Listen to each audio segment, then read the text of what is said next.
Natasha Hutagalung, mahasiswi APMD Yogyakarta, harus merasakan luka bakar di area wajah dan bahkan nyaris sekujur tubuhnya lantaran disiram air keras oleh mantan kekasihnya sendiri 1 hari jelang Natal, tepatnya 2 pekan yang lalu.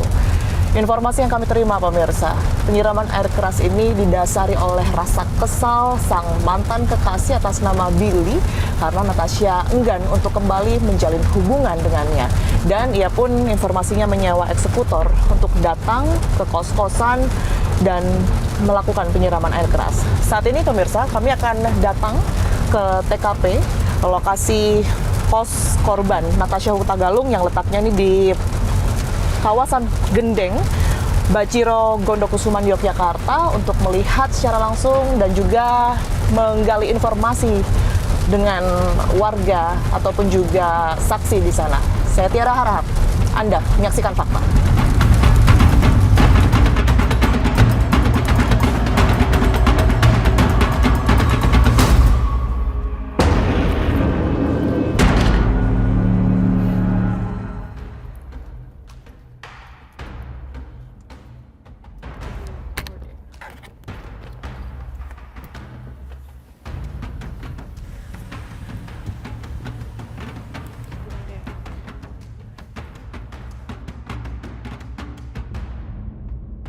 Posnya udah coba dipanggil tadi, Bang?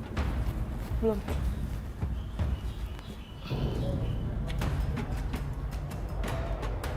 Tapi digembok. Nggak ada bel ya? Nggak ada. Tapi ada CCTV loh.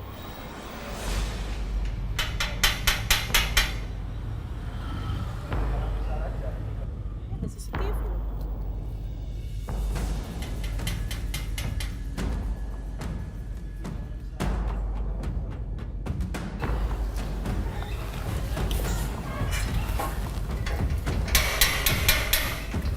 Tadi ada. Mbak, permisi, ini Tiara dari TV One. Halo Mbak, boleh ngobrol sebentar nggak? Iya. Oh iya, nggak apa-apa. Mbak Weni bukan ya? Bukan. Oh, kalau Weni tinggal di sini juga nggak sih? Iya, Weni kan mau kesini tapi udah pindah. Oh, udah pindah? Iya. Iya. Sejak kejadian yang kemarin?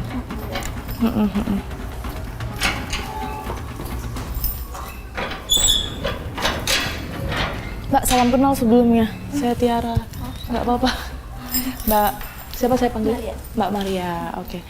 Mbak Maria tinggal di ujung sini ya? Iya, awalnya di sana. Awalnya di mana? Di ujung sana? Iya. Sebelahan sama Natasha berarti? Pas kejadian langsung pindah? Iya, pas kejadian langsung pindah lewat beberapa hari sih langsung pindah ke sini. Waktu kejadian, Mbak Maria ada di sini? Waktu kejadian saya di luar. Oh, nggak tahu kejadiannya ya? Tapi sebelum-sebelumnya itu ada orang yang mencurigakan datang. Mencurigakannya? Orang-orang kayak mas-mas pendek pakai jaket Grab datang terus kayak nanya-nanya gitu, kayak saya kan tanya mau perlu apa mas, terus kata dia mau antar barang. Kita boleh sekalian di depan kamar korban ya, kamar Tasya. Silakan Kak. Mbak Maria sempat tanya ke orang itu, Terus tanya ke dia, terus katanya dia mau perlu sama Lani. Bilang mau antar paket, mau antar barang.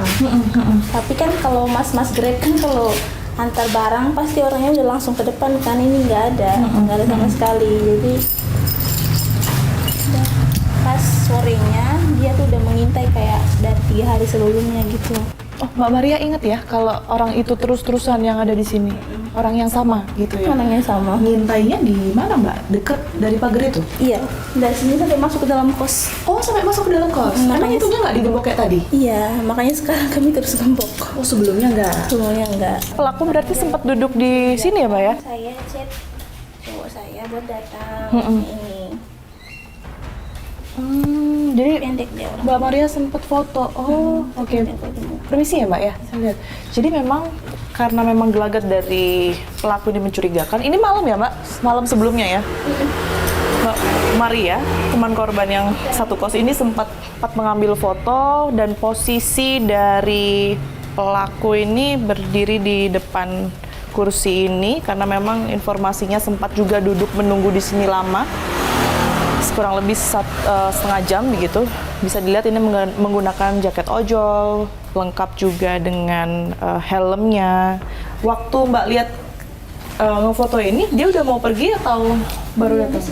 Masih nunggu. Masih kayak berdiri sambil nelpon orang gitu. Oh, sambil nelpon. Sempat dengar nggak komunikasinya apa? Pakai bahasa Jawa. Kenapa? Pakai bahasa Jawa ya. Oh, pakai bahasa Jawa dia ya. Ini kantung plastik yang dimaksud tadi ya, Mbak ya? Kantung plastik yang informasinya berisi biskuit dan cairan semacam air mineral, tapi tadi dari Mbak Maria sendiri tidak bisa memastikan apakah itu betul air mineral atau air keras yang dimaksud. Oke, jadi masuk sampai kemana masuknya? Sampai di sini. Sampai di sini. Waktu itu Natashanya ada di sini?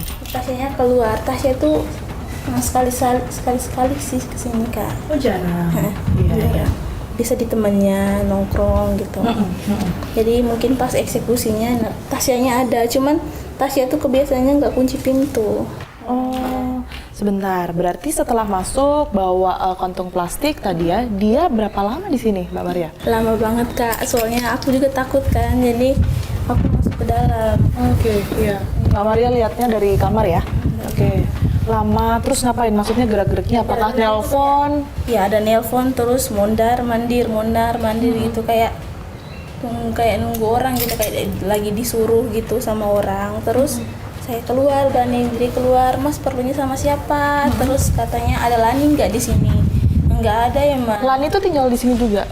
Nggak ada nama Lani, oke. Kayaknya mungkin nama yang melintas dalam pikirannya aja, baru dia ngomong ada Lani nggak, terus nggak ada ya, kenapa, ada mau antar barang. Oh biasanya kalau Mas masuk Grab tunggu di luar Mas, nggak berani masuk. Oh iya ya udah, tapi dia tuh terus ngotot duduknya di situ. Oh, sempat duduk di sini. Ada kurang lebih setengah jam Mbak di sini pelaku. Soalnya dari jam 4:30 sampai jam 6-an gitu ke malam. Mbak Maria ingat nggak itu berapa lama sebelum kejadian waktu Mbak Maria lihat mondar mandir di sini? Kan saya lihat dia tuh hari Senin, dia siramnya hari Selasa. Oh, 1 hari sebelum kejadian ya. Dan pada saat hari Senin itu Natasha memang sama sekali nggak tidur kos atau pulangnya malam mungkin? Pulangnya malam. Pulangnya malam, jadi nggak sempat ketemu ya sama orang itu pada saat itu. Oke, nah di hari besoknya sempat Mbak Maria ketemu sama Natasha? Nah, kalau besoknya saya lihat Natasha tuh udah dalam ambulans, kondisinya udah, mukanya udah disiram, badannya udah disiram semua. Posisinya kan matanya tertutup, darah keluar dari matanya. Itu aja. Kalau untuk saat kejadian siram saya nggak ada, soalnya kan ada acara Natalan. Ada acara Natalan ya di 24 malam ya itu ya? 24 sore. 24 sore, sebelum jam 6 berarti? Sebelum. Siramnya sebelum jam 6 sih kata Belum gelap ya? penjaga kos ya. Oke. Kata Wendy juga. Iya, dan tadi saya sempat tanya ya karena penjaga kosnya ini kerja, berarti nggak 24 jam mantau ini ya? Kan sebelumnya nggak ada CCTV juga di sini. CCTV yang di luar tuh baru berarti? Oh, sama sekali berarti kalau bukti detik-detik kejadian nggak ada yang terpantau CCTV sama sekali. Tadi Mbak Maria cerita Natasha nih sering nggak kunci pintu gitu ya, tapi tertutup kamarnya. Kamarnya kan ditutup, kalau saat dia di dalam kamar dia tutup. Berarti hanya terpasang aja di luar gitu ya? Tapi pintunya, posisi pintunya terbuka. Jadi gampang kalau ada orang mau masuk Iya. Karena saya nggak bisa memantau ke dalam juga ya Mbak ya. Boleh nggak diceritakan sedikit dari jarak pintu ini ke kamar mandi, karena waktu itu ceritanya Tasya habis mandi kan ya. Ini berapa jauh, berapa meter mungkin? Kamar mandinya itu dalam kamar. Maksudnya lurus di pintu ini kah? Sekitar 2 meter. 2 meter ya? Kita nggak bisa masuk? Kan ini kan bentuk ke tembok. Oh, Terus ke sana itu kamar mandi, pintu kamar mandi. Iya. Saya hanya bisa melihat dari celah kecil ini ya sebenarnya, tapi nggak cukup jelas juga. Kalau yang di area sini memang kosong, ada barang-barang dari korban atau Natasha, ada lemari juga sebenarnya di sebelah kanan. Jadi kita asumsikan itu kamar mandinya di sebelah sini ya Mbak ya? Lurus. Oh, sebelah sana. Di sini kasurnya. Jadi kalau yang saya lihat dari celah kecil ini, memang di sebelah kanan ini kosong, jadi mungkin bednya di sebelah kiri ya. Kalau Tasya ada barang-barang dari korban di sini, tapi di ujung sana berbatasan dengan tembok itu ada kamar mandi. Nggak cukup dekat sebenarnya ya. Kalau seandainya pelaku ini dari luar mungkin nggak kena. Jadi harus masuk untuk kemudian melakukan penyiraman itu. Kamar mandinya betul-betul ada di ujung. Nah, mungkin sempat dengar cerita-cerita setelah kejadian Mbak Maria. Ini pelakunya langsung masuk gitu aja? Iya, pelakunya Atau gimana tuh? ada beberapa dari kesaksian Weni ya, itu kayak katanya bilang pelakunya itu masuk terus posisinya Tasya baru selesai mandi pakai handukan, baru keluar juga dari kamar mandi. Jadi pelaku tuh langsung ngedorong pintu kayak gini, masuk, langsung nyiram, Dan langsung pergi gitu langsung aja. lari pergi karena dia tuh sih ketakutan kan, langsung lari dia. Ada ketemu Weni atau anak-anak lainnya di sini? Sempat ketemu sama Weni dia, kayak berpapasan gitu, tapi Weni tuh udah nggak peduli lagi sama pelakunya, dia Iya. langsung menyelamatkan Fokus Tasya. nolong Tasya. Oke deh kalau gitu. Mbak Maria, makasih banyak ya atas keterangannya. Jadi memang karena ruang gerak saya terbatas sekali, kami tidak bisa melihat ke dalam lebih jauh. Masih terpasang garis polisi di sini, tapi setidaknya ada celah kecil yang di sini yang bisa sedikit saya gambarkan kepada Anda pemirsa bahwa di sebelah kiri ruangan ini lurus dengan pintu masuk adalah tempat tidur dari Natasha yang letaknya ada di bawah. Jadi hanya kasurnya saja, kemudian di sekitaran ini hingga dinding yang di sebelah sana ini penuh dengan barang-barang dari Tasya begitu. Dan di sebelah sini saya bisa melihat bahwa persis di sebelah lemari ya, terlihat dari celah ini ada pintu kamar mandi yang saat ini terbuka.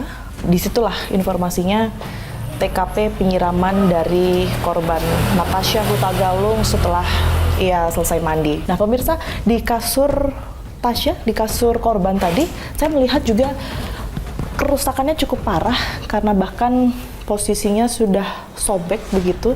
Kami menduga itu karena siraman dari air keras, dampaknya yang begitu luar biasa. Bisa Anda bayangkan bahwa barang saja ini kondisinya sudah hancur, rusak parah, dan itu harus dirasakan oleh korban sehingga mengenai kulit bahkan di area wajahnya dan masuk ke dalam matanya.